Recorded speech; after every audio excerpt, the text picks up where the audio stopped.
Hello, everybody, and welcome back to another episode of the Cardboard Syndicate Spotlight Show, episode number 3.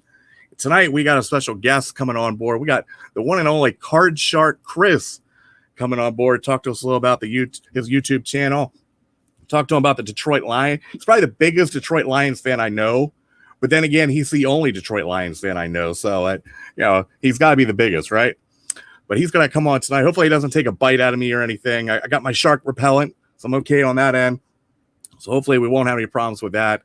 And hopefully we get a little bit better. Our last two people we've interviewed, they took a hiatus from YouTube as soon as the show was aired. So we are not on a good streak. So hopefully Card Shark Chris will continue steadily on YouTube after he's done with this show. But before we do that, let's talk a little bit about our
And now let me move all this stuff out of my way. It's hard to be your own producer on a show. Let me tell you, I need my own producer. That's what I need. So without further ado, we're going to bring on our guest, Chris, Card Shark Chris. Can you hear me, sir? Can you hear me now? I can hear you. I can hear you. Is this your first time anybody has ever seen you on YouTube, facially, right? I believe so. Wow. I believe so. I'm coming out. Well, our viewers just doubled right there from 1 to 2. Believe it. I have that effect. I have that effect for sure. Definitely, man. I appreciate you coming on board, and we're going to talk a little bit about your channel. We're going to talk about your, growing up, all that great stuff. So I appreciate you coming on board to the 3rd episode of the Cardboard Syndicate Spotlight Show. Thank you very much. 3rd time's a charm. I'm glad to be here. Great. So you're currently you are stationed out of Georgia right now, right? You're down in Georgia. Yeah, I am in the Metro Atlanta area. I'm about 30 miles north of Atlanta. We've been in the South for almost 7 years now. Moved down here. My wife took a job down in Columbus, Georgia, which is like real southern city. We're kind of in a metro area that's just real stepping back into 68. But we're in Georgia now. We love it here. We have a home. Still root for our Michigan and Detroit teams. But yeah, it's great. We've got our little shark Liam, who was born. He is our Georgia boy. He's our Southern boy. So I've got 3 Michigan sons and a Georgia boy. Now you're talking about your Michigan teams. Talk to us a little bit about growing up, because you grew up, I believe, in Michigan, right? I did grow up in Michigan. I grew up and went to school in Ann Arbor, which is the home of the University of Michigan, who we do not root for in this house. We are Spartans in this house. Yeah, I did root for Michigan a little bit, until I reached the age of reason. My mom remarried, and my stepfather was really a fan of both schools. And he taught me about Biggie Munn, who won national titles there, and also about Duffy Daugherty and his integration to college football and how important that was in the 60s. And I thought that was really cool. And it was really overlooked by the arrogance of those in Ann Arbor. And outside of that, just grew up being a baseball fan. and a football fan, Tigers, all the good stuff there. Now, when did you get into card collecting? Were you collecting cards as a little kid, as a little Tiger fan? Yeah, exact. You know what? That is what brought me to cards, to tell you the truth. We used to watch, I lived out in the country. We didn't have cable, and so I would watch the Tigers on WDIV Channel 4 in Detroit. George Kell and Al Kaline would call the games. Rest in peace, guys. And just fell in love with it. And I started playing T-ball.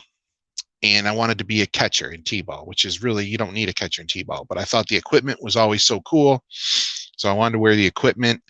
And then somebody at school one day had a Tony Pena 87 Pittsburgh Pirates catcher card, and I fell in love with it. I'm like, this is so cool. He's on his knees blocking this ball, and from there I got to get my cards. And my first opening of any kind of pack was a 88 Topps. Do you remember what you pulled out of that pack? Probably not. I don't. Matt Noakes would have had to have been in the first couple of them because he had that gold cup, and his catcher mitt is so clearly visible in that card. But I remember in those days, it was like I was just opening packs to look for Detroit Tigers. So that was the big thing. We weren't looking necessarily for players like the Greg Jeffries or whoever else was hot kind of back then. Yeah, we were always looking for Detroit Tigers. Right. Again, if you guys have a comment down below or a comment, you can put a comment in the section. If you have a question for Card Shark Chris, I'll ask him for you. I know we got Rob from RTS on the stream already, so I want to thank him and for whoever the other person is on the stream watching us tonight. Rob. Rob. Hopefully, Rob, just a little sneak peek, but Rob has agreed to be on our June episode, so hopefully we'll get a yes. Let's talk a little bit about your card collecting as a young kid. What was that Holy Grail card? I know for me, it was always that like 86 Donruss Raider rookie Jose Canseco. I still never got one, but what was that card that you were always on the hunt for? Man, to me, it would be the, I think, what is it, the 84 McGuire, the USA card, or that 85, I think. 85, my bad. I don't even, I'm trying to say it's my Holy Grail card. I don't know what year it is. But that was like anything from that Team USA set back then, to me was really, really cool. And Big Mac headlined that to me. And that was really back in the day what I would have loved to have had. The Future Stars 89 Greg Jeffries was a big card to have. The same thing with the Donruss, but you're right, that 86, I think, would you say 86 Donruss on the the Raider rookie Jose Canseco. The Raider rookie. That's where he's kind of got the little bit of a stash going, the startup stash. Yep, that's a classic. Just his head too. Yeah. Right.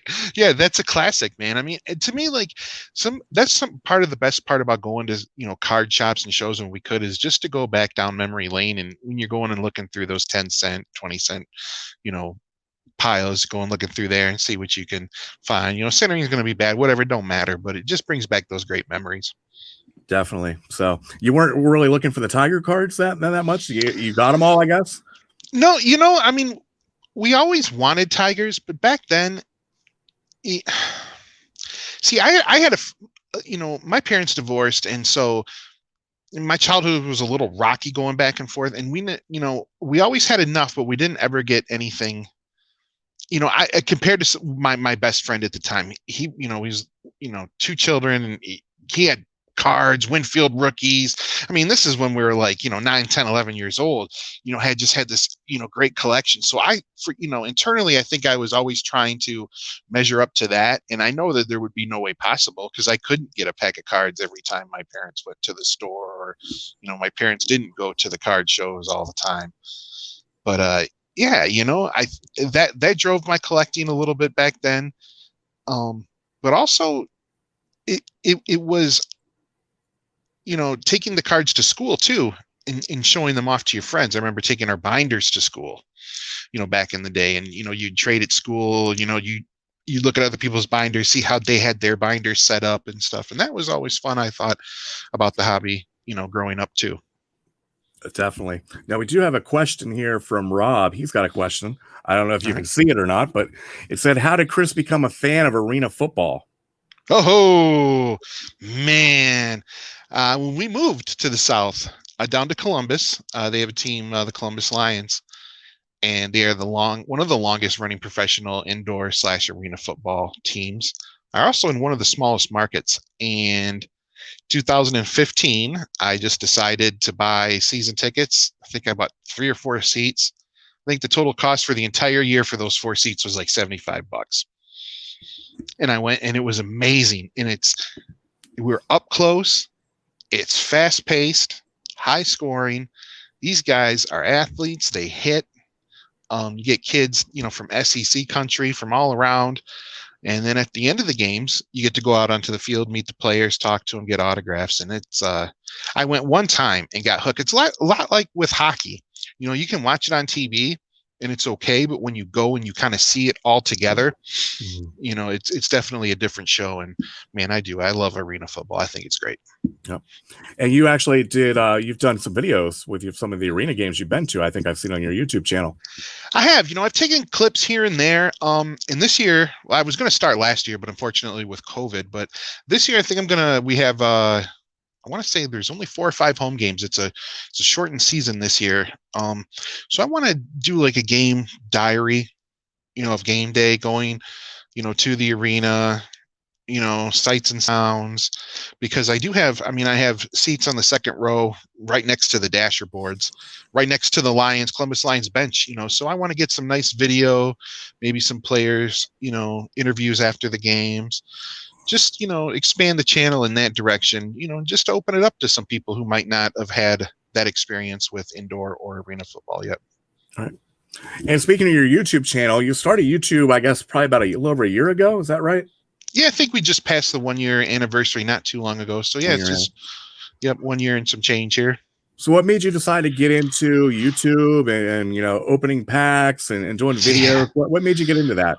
Wow. I think, my story is an awful lot like some others that you'll hear. I just ran across Eric Jabs one day, and he was opening up, I believe, 2018 Allen and Ginter, and he pulled out a relic card, and it was just, I just happened to watch it. I'm like, wow, it's really cool. I didn't know that they did that with cards now. That's kind of crazy.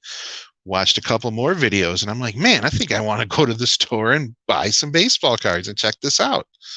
And so I did. And, once you get into that algorithm on YouTube where they notice you're watching something, they keep suggesting more. One night, I had Dave's channel, ABQSCNC, come up, and it was a Devontae Smith giveaway. And he's not Devontae Smith, I apologize, Devontae Davis, MSU basketball player, his rookie card, was giving it away, and I entered that. And I started that with Dave, rapport with Dave there with that. And when he started his channel, he always kept kind of pushing me, dude, you should do it too. And I kind of started that way. But I will tell you an interesting story. How I met Hotbox was through Jabs. I believe it was the first video that he did reviewing your product. Mm-hmm. And I got in on the Jabs offer for the extra hit. And that was, 2 years ago or so. And I saw you through his review, and I also saw the other boxes that he did, and I'm like, man, I want to do one of these, and I think this one really has what I want out of it, and the price range is just right. And I've been hooked on the Hotbox cards ever since. So shout out to Jabs for featuring you and leading me there. Yeah, I was looking to increase my business when I first started, and I saw his channel, and I was like, I'll just email him and ask him if he want to do a subscription box to see if he wanted to open it, and he did, and things went through the roof from there. And I appreciate you doing videos. I don't send you anything free, and I don't pay you to do YouTube videos for me, but I always like your enthusiasm. You could pull something like, it's easy to be excited when you pull a Jason Dominguez autograph card, or some high-end card. But I like what about your channel is you get excited about the guys that nobody else would get excited about. Right? Like I remember when you got the Tommy Vardell autograph card. And I like to put stuff in your boxes to get your reaction, to see what's your reaction to that card. But I love your enthusiasm on your videos, especially of guys that everybody else would throw away. But your enthusiasm is just unbelievable, and I love watching you do that. That's why I'm always bugging you when you're late on your videos. Okay? Right? You're too busy gaming and showing all the gaming and not opening up your hot box. Yep, for sure. I got scolded. Yes. Yep. Papa Hotbox sent me the. Yep, I got scolded. He was like, "Hey, I'm just kidding. No, that's Oh, I appreciate that because that's what I think. Like those bonus cards are so much fun. I mean, I've loved college football for most of my life, so I don't know, I follow the NFL, lukewarm because I'm a Lions fan, right? But I know college football and I just like seeing the players. And when I see them, some dude I watched in '02, I think it's cool. Like, well, I got his card. I remember him making a play to beat MSU when we were up by like 27 on this team.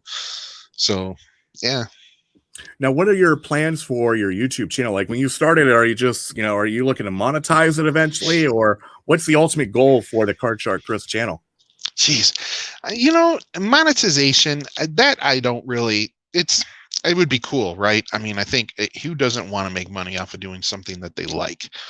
But to me, it's more about just sharing what I like out of the hobby and the things that I think are cool. And in return, through the algorithm and the friends and the other creators that you meet, you get to learn what they think is cool, and I think it really expands your horizon on collecting and your knowledge. So I mean, monetization would be cool, but it's not necessary as a part of the growing process here. To me, I just want to make videos that I like making. You know what I mean? I don't want to ever have to come and just make a video because I need to make a video today. That just, to me, that wouldn't be. I don't want to keep the brand going or keep the channel going just to keep it going for the sake of saying I have it. I want to be able to, when I get excited because I really get excited, and not putting on the fake show or doing the faces to get, the thumbnails and stuff. It's, I'm just the dude opening some stuff. Yeah. Oh, we appreciate you doing your videos and everything. Again, we just got some new people in here watching. If you have a question for Card Shark Chris, put it in the comments below, and I'll make sure he gets those questions answered for you.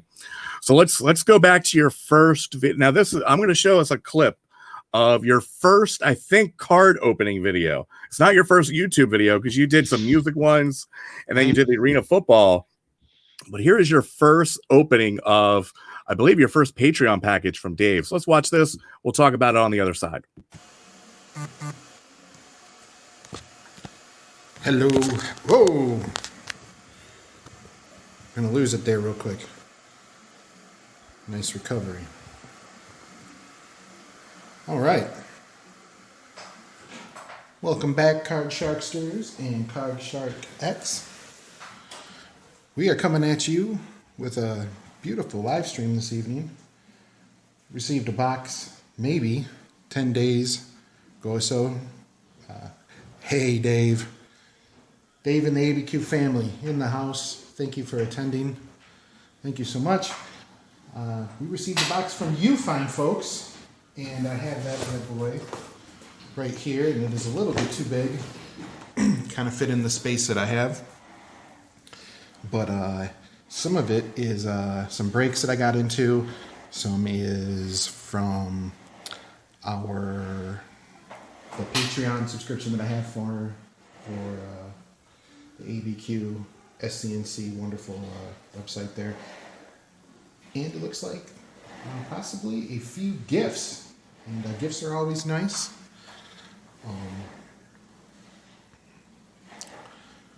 So we will get started here.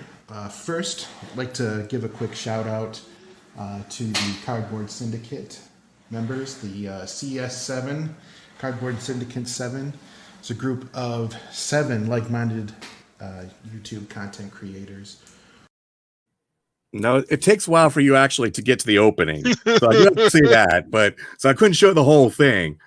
But after looking about that for about a year ago, tell us what you think about watching that video now. Holy cow, man. Being prepared is and getting to the product is kind of important. Yeah, keeping some of the videos shorter, keeping them moving is something that I've tried to work on. But yeah, we all start somewhere, and that's the thing is, you just got to jump in, and wherever you land, you're going to plant your seed there, and you're going to grow. So, you just kind of have to do it, and I did it. But I remember that's a long one. Yeah, there was a lot of stuff in that bad boy. Yep. So that was fun. Yeah, thanks for that's a nice trip down memory lane. Yeah, lane and there. I had to keep the beginning part in where you knocked the camera over or Oh partially man, over. That's the best part. I drop everything, man. If I'm not knocking the camera over, I'm dropping cards or knocking my displays over in the background. It's yeah. Yeah, I sometimes will knock the camera too, but you knocked it pretty good. It was almost off to the side, that one. And I'm guessing that was before you got your headphones to do your videos, because it sounds like you were in a cave. Yeah, you know what? That was in our old house, and I was filming in our dining room. And to tell you the truth, there was just like the table and chairs in there. We didn't have any other furniture, and it was right next to the stairwell to go upstairs. So there's really high ceilings. So it was definitely, yeah, the sound there was, yeah, like a cave. There's some nice reverb. Yep. Talk to us a little bit about some of the best pulls you've pulled on your channel, some of the best cards you've pulled out. Oh, gee whiz, man. Yeah, I think really some of my favorite pulls have obviously come from the hot box football boxes. Like you're talking about some of those obscure players people might not know about. But as far as like bangers that I've pulled, I did a Optic 2019 Optic. It was on a live stream of a hobby box that I pulled a Tatis rookie and a Tatis rookie prism in, and those were just sold the prism for $414 on eBay, which is a pretty nice chunk of change for that card. I think the regular rookie too I sold, and that went well over 100. But as far as like the big nice ones, I was able to get an value packs of Basketball Optic 2019, and in the blue vector parallel section, I had a Zion Williamson. Wow. Yeah, and so I believe I have the video of that on my channel somewhere, and that was probably one of the biggest, big granddaddy pull that I've had so far. But I'd like to think that I'm still waiting for my biggest pull. It's still yet to happen, True. What did you do with the Zion? Did you sell that, or you still have that in your collection? You're waiting? Man, I had that up for sale within like probably 2 days. I had debated about having it graded, but I was like, now we can sell it. And I sold it. I want to say that card probably 15 minutes online. Yeah. I did it at a buy it now instead of an auction. So yeah, went quick. Yep. And make sure you guys search for Card Shark Chris on YouTube. He needs to get to 100 subscribers, people. He's not at 100 subscribers. He can't even get a custom URL on YouTube, folks. That's why I had to put down here, search for Card Shark Chris on YouTube. So make sure you tell all your friends. If you're a YouTuber, do a video. Tell people to go over to Card Shark Chris YouTube page so we can at least get him to 100 subscribers, folks. It's a shame that he's not at 100 subscribers.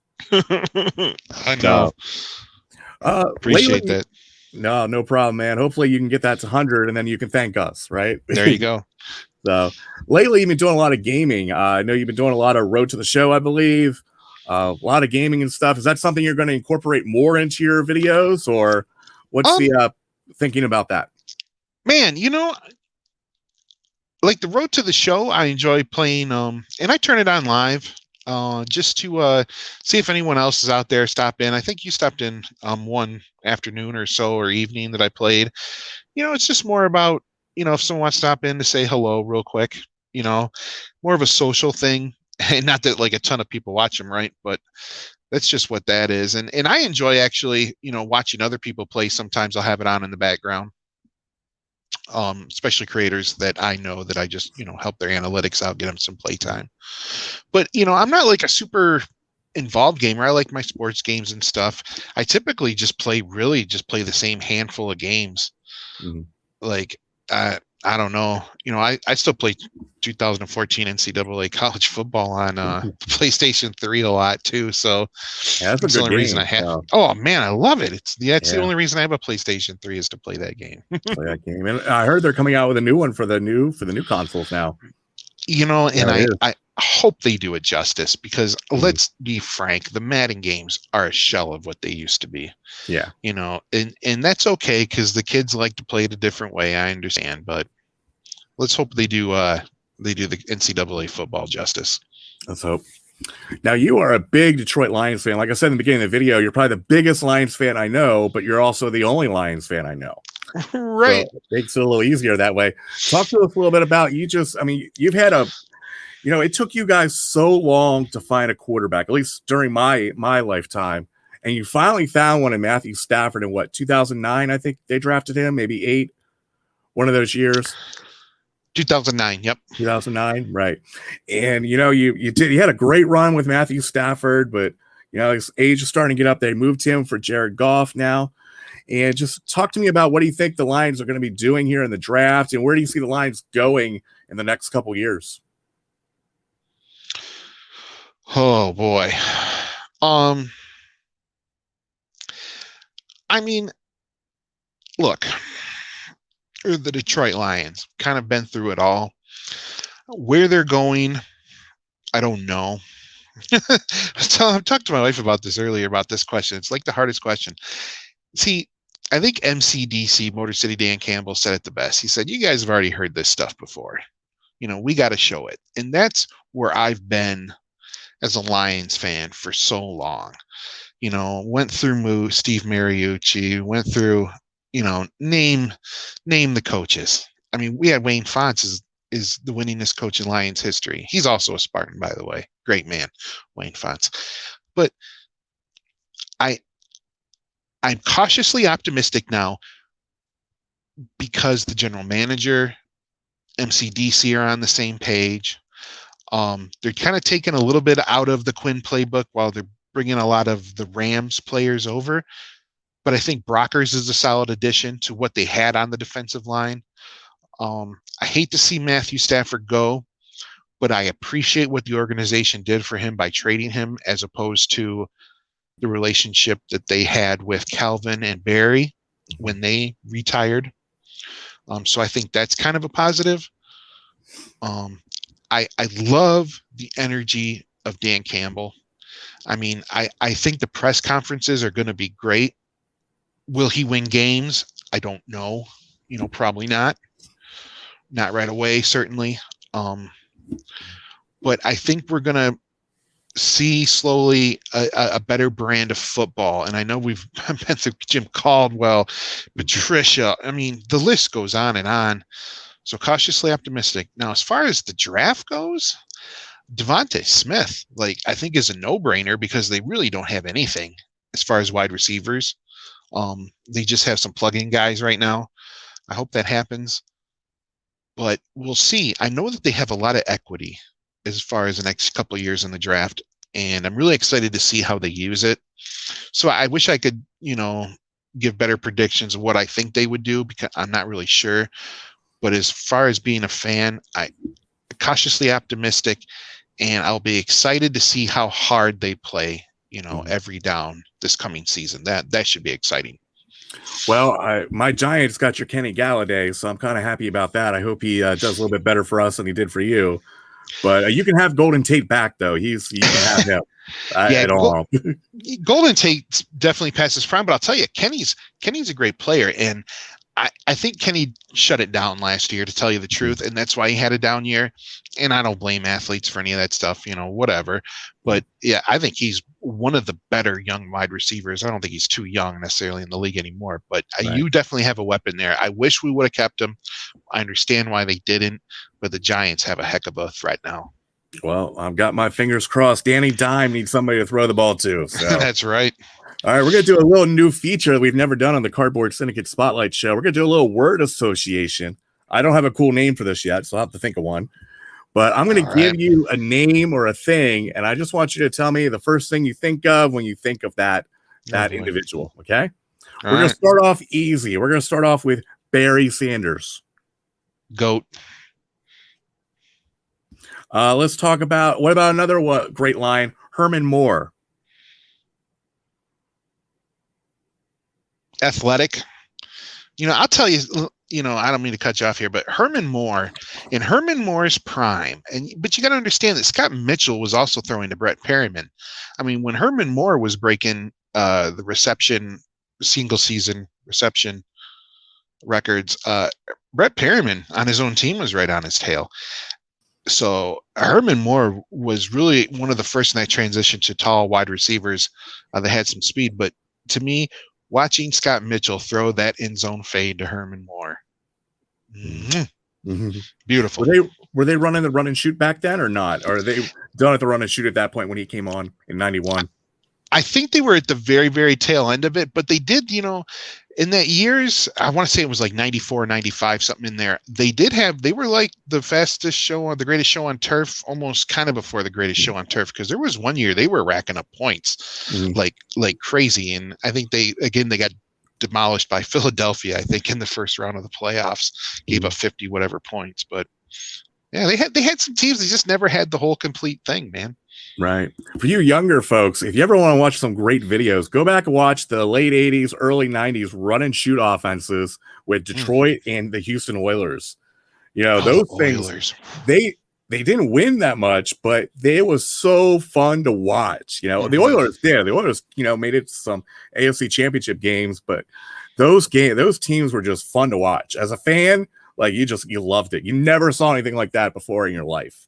Yeah, it was basically like, having something would be considered like the modern day spread, injected to the, the modern day game where the offense is a little bit crazier. And like, before that, the West Coast offense and then the run and shoot. You're right, man. Moose Davis, wasn't that the guy who invented it? Yeah, Moose Davis. Yeah. It's kind of like, I compare it to having birthday cake for breakfast. You shouldn't have it, but it's so good. Yes, that's great. I like that, actually. Yeah. That is a good comparison. Fantastic. All right, let's go to another Lions wide receiver named after a Transformer Megatron, Calvin Johnson. What do you think about Calvin Johnson? Electrifying, yeah. Electrifying, and I would say dominant, too.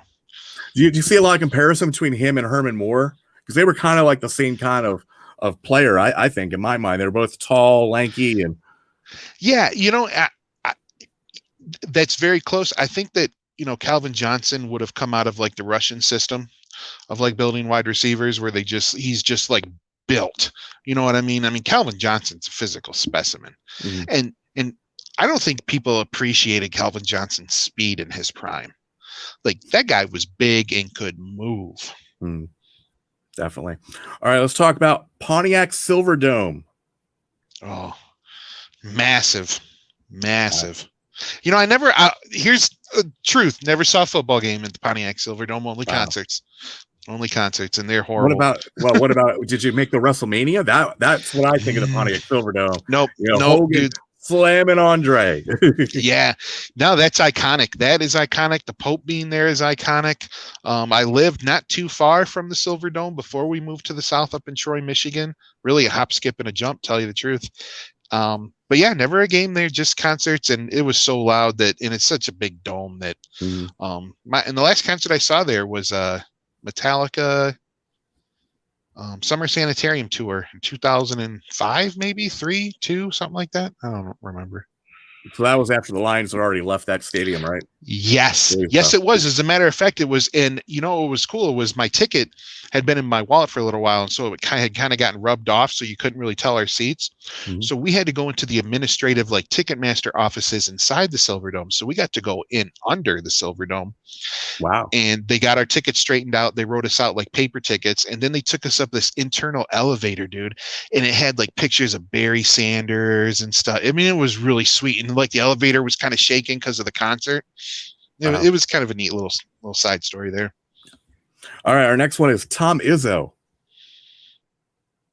Tom Izzo. I love Tom Izzo. I'd have named one of my kids after him if my wife would have let me. Would it be Tom or would it be Izzo? It would be both. Tom Izzo Rogers. There you go. Yeah, he's man. Just a class act guy that does things the right way. A little bit of a throwback to the old school, but yeah, man, I'd love to meet him. Him and Mark D'Antonio, of course, but yeah, Tom's an institution in the state of Michigan for sure. Definitely. How about somebody who used to wear that shirt that you're wearing, Cecil Fielder? Big Cecil. Man, one word. Well, not power. One word, just a thought. Power, monster shots. Like Cecil, when Cecil connected, that was violent. Like, I mean, the ball rocketed off of his bat. Yes, Cecil, man, those were great years for the Tigers teams too. I mean, how fun was that when Cecil's hitting 50 and 51? Yeah, definitely. How about Sparky Anderson? Speaking of a great coach. I know of Sparky's legend because I was really young in '84, still 5, and he retired, I think, around 90, 91 or so, maybe 92. Just he was the skipper. I think that's the best way to put it. He was the skipper. Yep. And we're going to end this with Charles Woodson. Respect. You know what? I honestly, I don't like Michigan, but I'll tell you this: there is a handful, maybe even more of a handful of Michigan men, whatever they want to call themselves, that I respect. And Charles definitely is one of them. Great athlete, Hall of Famer, all the way.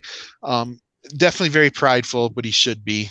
He actually played at Michigan when they were pretty good, unlike the past couple generations of players that have come through there. So, yeah, I don't mind Woodson. Woodson's a good guy, and so is Tom Brady. I think those are some pretty good guys for being Michigan dudes. Yeah. All right, we're going to do one more clip here. We're going to talk to you about your most popular video, which is not a card video. It seems like everybody I bring on, their most popular video is not a card video. We had Bud Stoney last month, and his was all about, how to transplant weed. But your video, let's talk a little bit about, yeah. So you don't have a weed, you need a weed video. Then you need a weed video. You'd have 100 subscribers like overnight. No doubt. So, all right, so let's show Chris's most popular video. I think it's got about 158, 100 some views. So let's take a look at this video.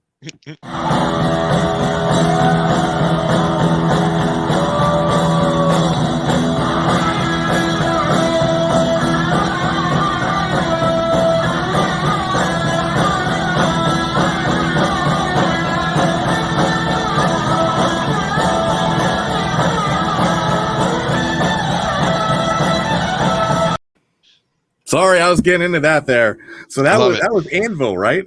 Yes, sir. Okay, so tell us a little bit about that video. Where you filmed that at and when and everything. Yes, man. Anvil is a heavy metal band out of Canada. Started around the same time Metallica and the Big Four did. This was filmed at the Masquerade in Atlanta, Georgia, in the Purgatory Room. They have 3 separate rooms, Purgatory Room, and there was maybe, I don't know, 20 people there or so, and they're a 3-piece, and they just play, they're tight, man, and it's a lot of fun. The guy comes out in the crowd, plays his guitar. I don't know a lot of their songs. I don't know if I even own any of their albums, to tell you the truth. It was a super affordable ticket, and they rocked out. And another cool part about this band Anvil is that they have a documentary that you can watch. I think it's called This Is Anvil, or the Anvil documentary. It talks about the band. It's an award-winning. It's got some awards to it. But I also 3 years ago, driving up to Michigan on 75 in Kentucky, coming up behind a band. I can tell they're a band because they're in like a van with pulling like a U-Haul trailer. And I'll be darned, I look over and it's Anvil in the car next to me. And I'm honking the horn, throwing the horns at them, they wave, and I'm like, I can't believe this. And it's, they're not a popular band, trust me. They're not, but it was a cool night. I filmed that because I thought it was neat that he came down, jammed out, for everybody in the crowd. So, and I love live music, man. I love loud amps in the face. That is like the best feeling. Yeah, I mean, that video, it's very popular. You got like 158 views. It's not long, it's short. It's only like a 30-second video, but it rocks, Yeah, I've heard of Anvil. I couldn't name a song Anvil did, but I remember Anvil. They remind me of the band Jackal, if you remember Jackal. Yes, you know what? That would be a very, very fair comparison. Yes, I saw Jackal open up for Aerosmith. Jackal's famous for taking a chainsaw at their concerts and chainsawing up a wooden stool or something. They usually do that every concert. So, all right, Chris, we are going to get close to where we're going to actually have you open some packs, open up some stuff here on the channel. Before we do that, could you show us a little bit of your setup that you do there on your channel? Okay. Go ahead and do that. Let me flip this around really quick. I don't know if you guys are able to see it here. Yeah, this is kind of, let me know. this is what I've got going on. It's nothing too. It's just a card table. Got my Masters of the WWE Universe. I got to switch some of those out. I just found some of the brand new ones the other day. A brand new 4 of them. Stephanie McMahon and a couple other. I think Fiend was in there, to tell you the truth. I've got my high school. Went to Huron High School in Ann Arbor. We sold those one year for a band booster. Got the Ghostbusters. Love the Ghostbusters franchise. Got my Tiger Stadium. Flea market find. This is from a Hotbox Cards, Briggs Stadium, Detroit, Michigan. It's a postcard. It's one of my favorite things. That's why it's always up there. ABQ, personalized card. We got Big Cecil over here. Hank Greenberg and Barry Sanders. And then a whole bunch of cards I haven't sorted. You can see kind of over here, I've got a lot of my toys lined up. I kind of moved in, never set up all the other stuff, just started kind of collecting. Yeah, I think every YouTuber has piles of cards everywhere on their desk. I think you have to be like that, if you're right. Now, if you're like Jabs or somebody, he's probably a lot more organized than us. But the rest of us, we all have piles of cards everywhere. Yeah, and the crazy thing is you'll have the piles, but where stuff's at. Yeah, like you can have them all. 25 piles, but you're like, man, I can find that one card if I need it. It's nice though to go back and search and you find stuff that you didn't know. Like, I found a bunch of Max Muncy rookies that I had just laying around. They were Prism draft pick ones, and you never know. Dude, that's the best because I do that all the time too. I'll just find a pile and I'm like, I have a few eBay listings. I'm like, man, I know there's something in here that I can throw for $1 that I'll get. Yep. Absolutely. So, all right, Chris, we're going to let you go for a second while you get things set up, and we're going to talk to the folks here and do some trivia questions. All right, everybody, I want to thank you guys for stopping in. We're not done yet, though. We got some trivia questions we're going to do. Card Shark Chris is going to do some openings, going to open up some packs and some couple, I think a hanger box I think he's going to open. But I want to thank you guys for coming on to third episode of the Cardboard Syndicate Spotlight Show. We're going to do some trivia questions here. So first up, it's going to be whoever answers first is going to win this prize, and it is going to be I believe, let me look here, see what we got. But yeah, it's going to be Card Shark Chris going to give out a Topps Heritage High Number Luis Robert rookie. So here is your trivia question. First person who answers this will win this card, will win the Topps Heritage High Numbers Luis Robert rookie card. Here it is. How many NFC Championship games have the Lions appeared in the Super Bowl era? So we know the Lions have never won a Super Bowl, but how many NFC Championships games have they been in? So put your answers down below in the comment section. So how many NFC Championship games have the Lions appeared in during the Super Bowl era? And I'll tell you, I won't tell you anything, so I don't want to give anything away, but how many NFC Championship games have the Lions appeared in? Obviously, since they've never been in a Super Bowl, they've never won an NFC Championship game. But I know Chris has got his fingers crossed, never something crazy could happen. Who knows? So again, we're still, if you guys are a YouTube channel and you're looking to come on and want to be interviewed by me, watch why you wouldn't be, email me at hotboxcardsubscription@gmail.com and or message us on Facebook and tell us you'd like to be on. I would love to have, I'm still looking for a guest for May. So it looks like Rob over RTS is going to be on in June, but so definitely check us out if you would like to be a guest on Cardboard Syndicate Spotlight Show. So far, we got 2 answers. MSC says 0. That is incorrect. Rob at RTS has said 3. That is not correct either. So we're still looking for a correct answer. How many NFC Championship games have the Lions appeared in during the Super Bowl era? Of course, way before the Super Bowl, the Lions, used to win NFL championship games. They were a really good team back, way back in the day, the 40s and 30s. But since the Super Bowl, they have not. Steve England says, "Hey, Matt won."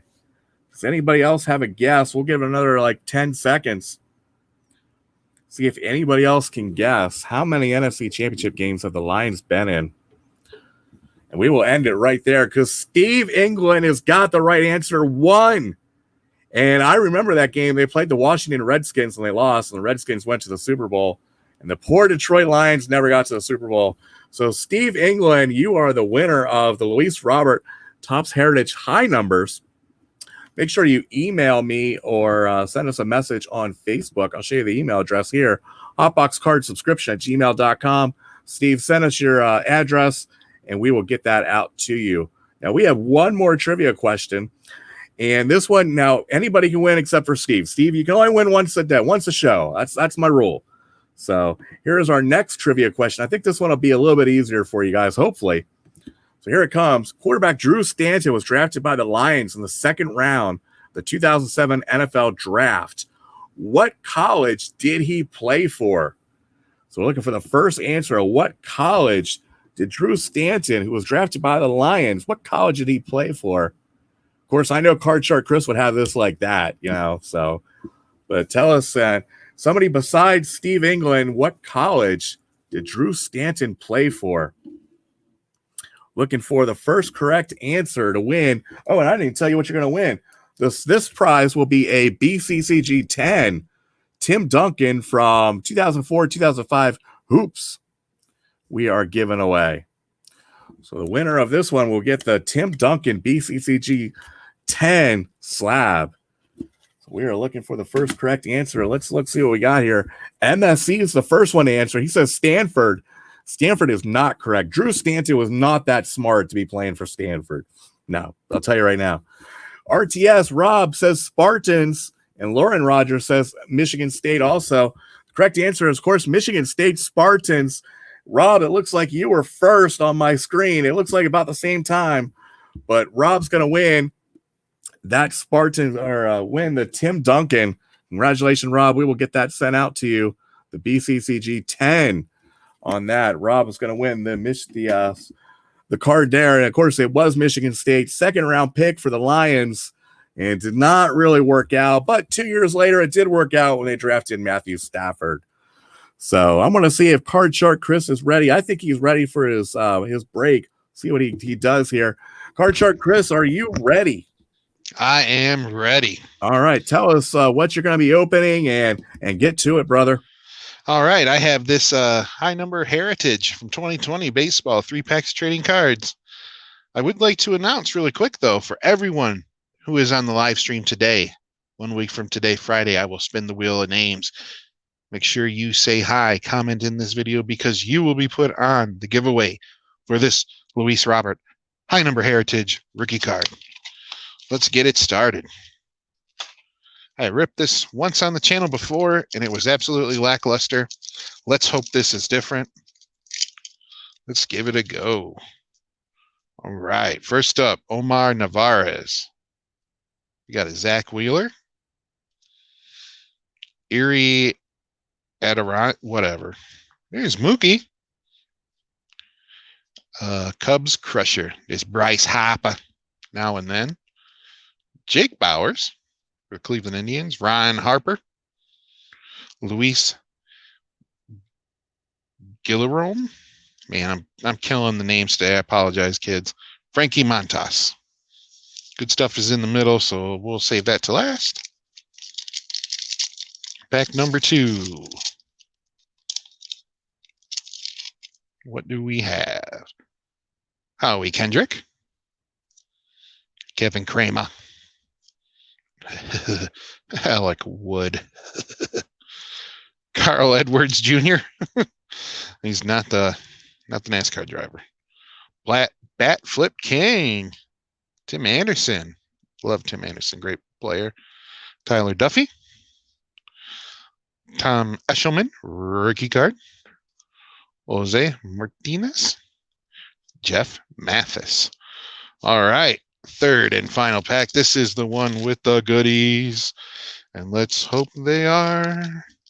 Give us some mojo. Diddly-doo, diddly-doo, diddly-doo, diddly-doo. Here we go. This one doesn't want to open. It's going to be so spectacular. Ooh. All right, all right, all right. I'm gonna start this on. Whoops, dropping already. It happens. Yoshi Tsuchigua, my bad. David Price, Steven Strasberg, Brian O'Grady, Nico Horner, rookie performers, Delino DeShields Jr., pretty cool. Brad Miller, Jeremy Jeffers, and Eric Thames. That will round it out. I'm sure one of the cards in here was a short print on that last pack. Yep, 611, 610. So Brian O'Grady. It's our short print. Woohoo. Or it would have been great for St. Patrick's Day if I didn't have my thing on mute. All right, Chris, I want to thank you for being on. It's been fun. I know you were nervous before we started. Hopefully you had a good time on the Cardboard Syndicate Spotlight Show. I appreciate you.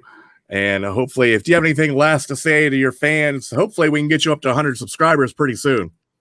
Yeah, that would be great. No, I appreciate everybody who watches the videos, comments, likes, or anyone who's just interacted really on other people's channels too. That's the cool thing as well. It doesn't have to be just on one person's channel. We have a great community here.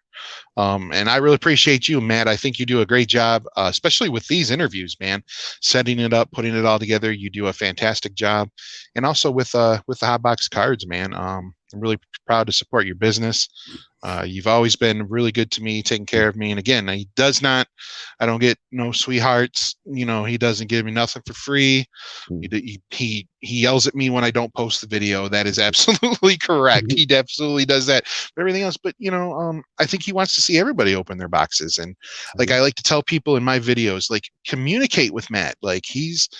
Tell him what teams you like. If your favorite player is Derek Jeter, we got to kind of be realistic. Tell him what your favorite team is, and he curates these boxes. I'm not getting little nuggets of Sparty goodness for no reason, folks. That is true. That is true. Well, nobody else wants them too, so that's right. That's pretty easy.